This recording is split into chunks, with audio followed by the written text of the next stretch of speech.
8 अगस्त 1963 की अंधेरी रात के दौरान रॉयल मेल की एक ट्रेन ग्लासगो से लंदन जा रही थी। इस ट्रेन के एक डब्बे में नोटों से भरे बैग्स मौजूद थे जो तकरीबन आज 67 मिलियन पाउंड्स या फिर 800 करोड़ रुपए बनते हैं। ट्रेन के ड्राइवर जैक मिल्स तेजी से इंजन को रात की तारीकी में भगाते हुए जा रहे थे। तभी अचानक एक क्रॉसिंग पर सिग्नल की लाल रोशनी चमक उठी। ड्राइवर के लिए ये एक एबनॉर्मल बात थी क्योंकि इस वक्त और इस जगह सिग्नल का लाल होना कोई मायने नहीं रख रहा था। खैर ड्राइवर जैक मिल्स ने फौरन ब्रेक लगाई और ट्रेन को सुनसान रास्ते में ही रोक दिया। थोड़ी देर के लिए हर तरफ खामोशी छा गई, लेकिन इसी खामोशी के पीछे छुपा था एक ऐसा मास्टर प्लान जो सदी की सबसे बड़ी रॉबरी को अंजाम देने वाला था, द ग्रेट ट्रेन रॉबरी, जिसमें ट्रेन को ही चुरा लिया गया। ज़ेम टीवी की वीडियोस में एक बार फिर से खुशामदीद। नाजरीन, ये बात किसी फिल्म की कहानी लगती है, लेकिन रियल लाइफ में भी डाकुओं ने सस्पेंस से भरी प्लानिंग की और ब्रिटेन की सरकारी ट्रेन से लाखों पाउंड्स लूट लिए, और वो भी बगैर एक भी गोली चलाए। सब कुछ महीनों पहले शुरू हुआ जब लंदन के चंद जाने माने क्रिमिनल्स एक नए कारनामे को अंजाम देने के लिए सर जोड़कर बैठ गए। ब्रूस रेनॉल्ड्स, जो इस प्लान का मास्टरमाइंड था, उसने अपने चंद साथियों के साथ मिलकर एक बेमिसाल डाके का प्लान बनाना शुरू किया। उसके पास ब्रिटेन की national post service royal mail की एक सीक्रेट मालूमात थी। ये सीक्रेट मालूमात उसको रॉयल मेल के ही एक सीनियर सिक्योरिटी ऑफिसर से मिली थी जिसका नाम किसी को भी मालूम नहीं था। मालूमात ये थी कि ग्लासगो से लंदन जाने वाली ट्रेन में एक खास डब्बा होता है जिसे हाई वैल्यू पैकेजेस या फिर HVP भी कहा जाता है। उसमें एक खास दिन पर बहुत ज्यादा रकम जाने वाली थी और उनको इसी डब्बे को लूटना था। ब्रूस रेनॉल्ड्स और उसके साथी जाने माने क्रिमिनल्स जरूर थे, लेकिन उनको ट्रेन लूटने का कोई एक्सपीरियंस नहीं था।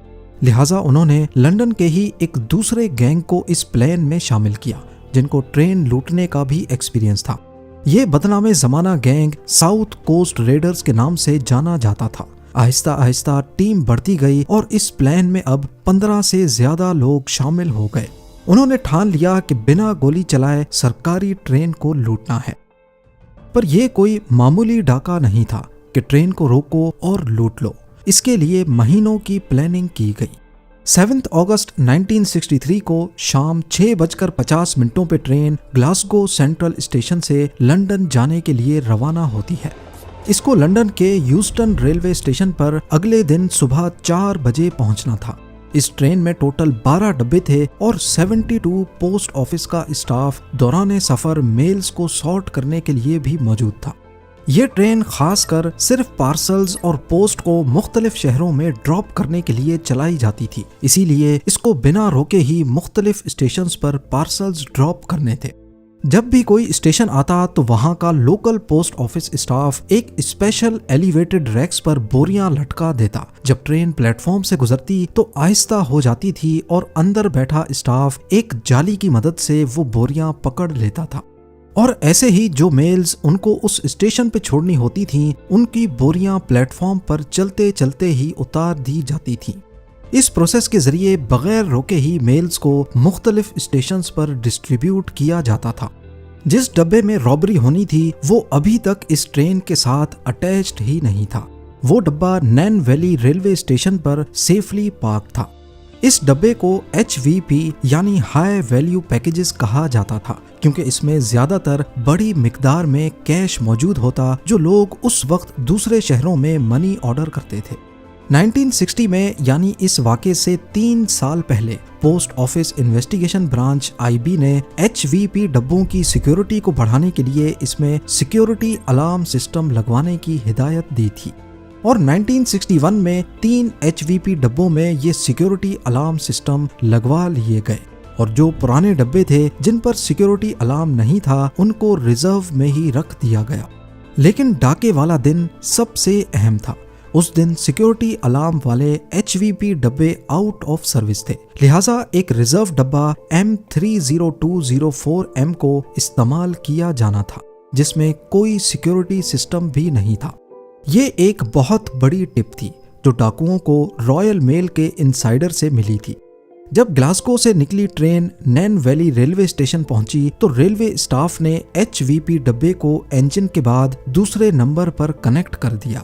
ये डाकुओं को मिलने वाली पहली टिप थी, लेकिन दूसरी टिप इससे भी ज्यादा इम्पोर्टेंट थी।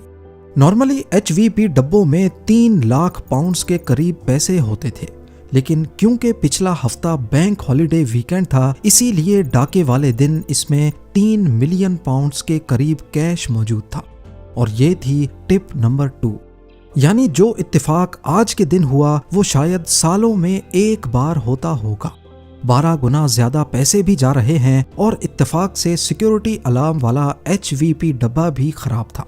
पर डाकुओं के लिए ये कोई इत्तेफाक नहीं था। वो लोग इसी दिन के लिए कई महीनों से प्लानिंग कर रहे थे। खैर, ट्रेन HVP डब्बे समेत नैन वैली स्टेशन से रवाना हो गई। रात का वक्त हो चुका था और ट्रेन के ड्राइवर 58 साला जैक मिल्स तेजी से अपनी मंजिल की तरफ ट्रेन को लेके जा रहे थे। वहां डाकुओं का टोला भी रेलवे ट्रैक के पास झाड़ियों में घात लगाए बैठा था। उनकी प्लानिंग बिल्कुल परफेक्ट थी। 8 अगस्त 1963 रात 3 बजे के करीब डाकुओं के एक ग्रुप मेंबर ने सीयर्स क्रॉसिंग के सिग्नल के साथ छेड़छाड़ शुरू कर दी।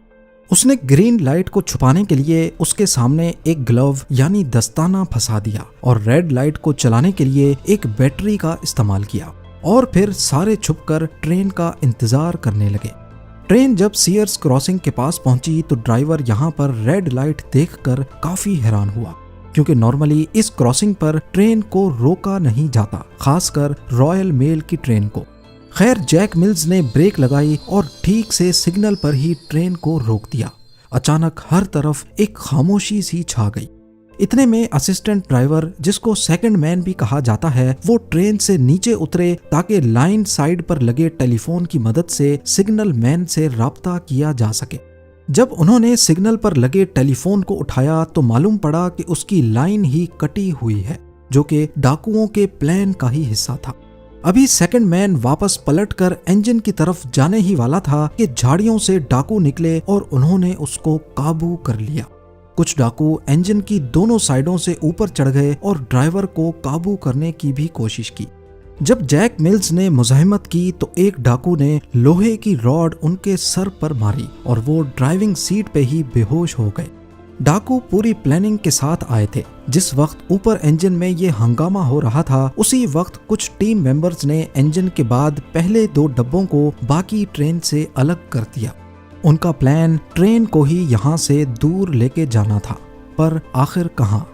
सीयर्स क्रॉसिंग से करीब 1 किलोमीटर दूर ब्राइडगो ब्रिज था और वहीं पर डाकुओं की ट्रक मौजूद थी। वो अपने साथ एक रिटायर्ड रेलवे ड्राइवर को भी लाए थे, जिसका काम ट्रेन को ब्राइडगो ब्रिज तक लेके जाना था। यहाँ तक जो कुछ हुआ वो ठीक प्लान के मुताबिक था, पर अब डाकुओं को पहली मुसीबत का सामना करना पड़ा। वो अपने साथ जो ड्राइवर लाए थे वो इस नए इंजन के कंट्रोल्स देखकर ही घबरा गया, क्योंकि उसने कभी ये इंजन ऑपरेट ही नहीं किया था। मजबूरन डाकुओं ने जैक मिल्स को होश में लाने की कोशिश की और उसे मजबूर किया कि वो ट्रेन को 1 किलोमीटर दूर लेके चले। अब इंजन और 2 डब्बे दोबारा से चलने लगे और 1 किलोमीटर दूर ब्राइडगो ब्रिज पर जाकर उसे रुकवा दिया गया। इस दौरान ट्रेन के बाकी डब्बे जो पीछे रह गए थे, उनमें मौजूद स्टाफ को मालूम ही नहीं था कि ट्रेन क्यों रुकी है।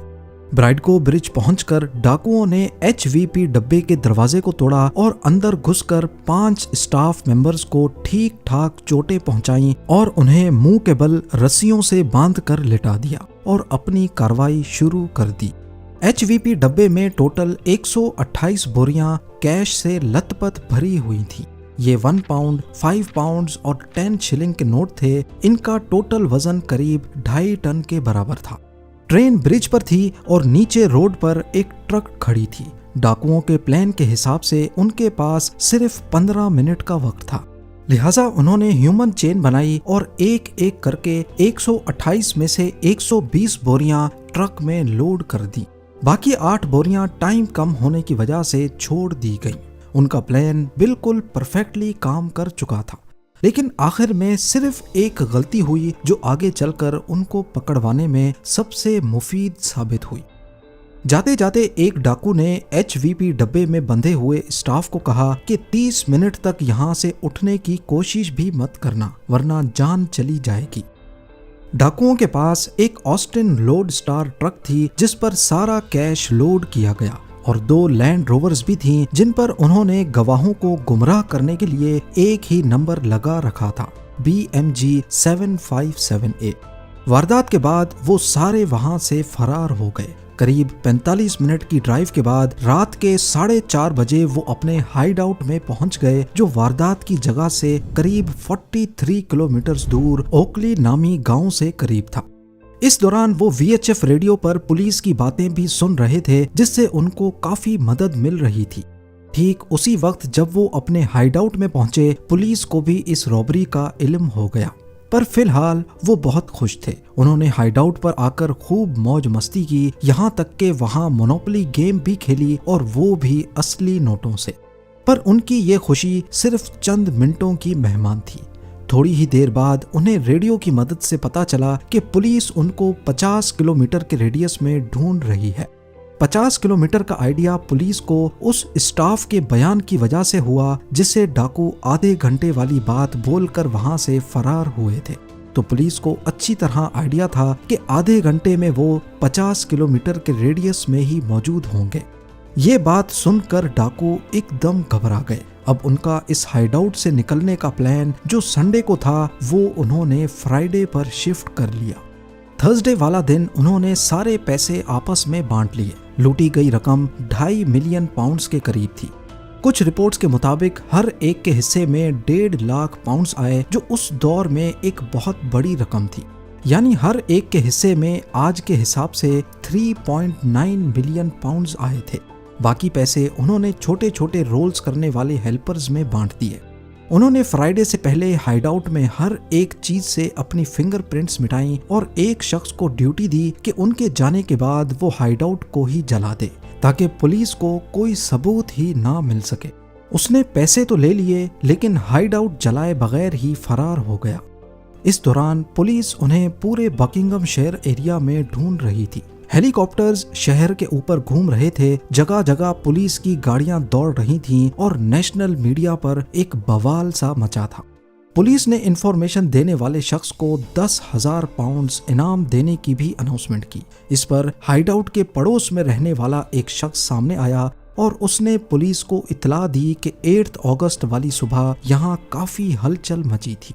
शक की बिना पर पुलिस ने फौरन हाइडआउट पर छापा मारा। ये एक लेदर स्लेट फार्म हाउस था जो डाकुओं ने 3 महीने पहले ही किराए पर लिया था। वहां पुलिस को बहुत सारे सबूत मिले जो इस रॉबरी से जुड़े हुए थे, जैसा कि खाली बोरियां, मेल्स और एक ट्रक भी मिला जिस पर जल्दी जल्दी में येलो रंग किया गया था। डाकू यहाँ से अपनी फिंगरप्रिंट्स मिटा कर गए थे, लेकिन उस मोनोपोली पर कुछ फिंगरप्रिंट्स मौजूद थी जिसको उन्होंने असली पैसों के साथ खेला था। ये फिंगरप्रिंट्स इस केस में एक बड़ा ब्रेक थ्रू साबित हुई, क्योंकि उन सब का पहले से कोई ना कोई क्रिमिनल रिकॉर्ड मौजूद था। तभी वो फिंगरप्रिंट्स पुलिस और स्कॉटलैंड यार्ड के रिकॉर्ड से मैच कर गईं और असल मुजरिमों का पता लग गया। कुछ ही दिनों में पुलिस ने 16 में से 14 लोगों को अरेस्ट कर लिया। सिर्फ 2 लोग ही पुलिस से बच पाए, जिसमें एक रिप्लेसमेंट ट्रेन ड्राइवर था जिसका असल नाम किसी को भी पता नहीं था, और दूसरा रॉयल मेल का वो सीनियर सिक्योरिटी ऑफिसर जिसकी मुखबरी पर ये सारा प्लान बनाया गया था। आज तक उस ऑफिसर का किसी को भी इल्म नहीं है, क्योंकि ना उसने कभी अपना असल चेहरा दिखाया और ना ही अपना नाम बताया था। कोर्ट ने इस रॉबरी को सदी की सबसे बड़ी रॉबरी करार देकर इस गैंग के तकरीबन सभी लोगों को 30 साल की कैद सुनाई। इस रॉबरी के बाद ब्राइडगो ब्रिज ट्रेन रॉबर्स ब्रिज के नाम से मशहूर हो गया और आज तक ये उसका नया इनफॉर्मल नाम है। जैक मिल्स जो 58 इयर्स के ट्रेन ड्राइवर थे, सर पर चोट की वजह से दोबारा कभी ये नौकरी नहीं कर पाए और 7 सालों के बाद ही सदमे की वजह से दुनिया छोड़कर चले गए। उम्मीद है ज़ेम टीवी की ये वीडियो भी आप लोग भरपूर लाइक और शेयर करेंगे। आप लोगों के प्यार भरे कमेंट्स का बेहद शुक्रिया। मिलते हैं अगली शानदार वीडियो में।